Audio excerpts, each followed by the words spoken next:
Good morning. বহুত দিনৰ মূৰত আজি ব্লগ বনাই আছোঁ। আজি 1.5 মাহৰ পিছত স্কুলবিলাক ষ্টাৰ্ট হ'ল। মাইনা স্কুল গ'ল, আজি ভাল লাগিছে মনটো। এতিয়া বাবুক পঠাওঁ, হাজবেণ্ড অফিচ যাব এতিয়া। তাৰপিছত ৰাতিপুৱা আকৌ সেই আগৰ নিচিনা জিম ষ্টাৰ্ট কৰিম বুলি ভাবিছোঁ আৰু শ্ৰী গণেশ কৰি আজি ৰাতিপুৱা যাই চাকি তাকিও দিলোঁ। ৰাতিপুৱা আৰু পজিটিভ থাকি ৰাতিপুৱা চাকি তাকি দি আজৰি।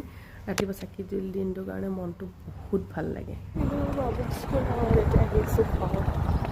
বজাৰো কৰিলোঁ অলপমান। দৌৰাদৌৰি কাপোৰটো চেঞ্জ কৰি আকৌ যাম জিমত। বজাৰত হ'লোঁ, এতিয়া দৌৰাদৌৰিকৈ ওলাই লৈছোঁ। বেছি এয়া একদম খাই লওঁ, খাই যাওঁ জিমৰ পৰা। এয়া মোৰ ABC juice, apple carrot and বিটৰুটৰ জুচ। এয়া আহি অলপ খালোঁ, সদায় নাখাওঁ, কেতিয়াবা মানে সময় হ'লে খাওঁ আৰু। তাৰপিছত এয়া বাবু আহিলে, বাবু অহাৰ পিছত এতিয়া আৰু জানেইতো বাবুৰ গোটেই গা পা ধুই ভাত চাত খুৱাওঁ। চ' মই বনালোঁ আজি চিকেন কাৰী, তিতা কেৰেলা ভাজি আৰু ভাত আৰু বুটৰ দালি বনাইছিলোঁ, ভিডিঅ' নকৰিলোঁ বাৰু। আৰু এই অলপ মই মুখত ফেচ পেক লগালোঁ। তাৰপিছত ভাত খালোঁ, ভাতত মোৰ ভেজ হয় যিহেতু ভেজ খালোঁ মই। তাৰপিছত এয়া শুব আহিছোঁ। আজিকালি ইমানে, বাই বাই।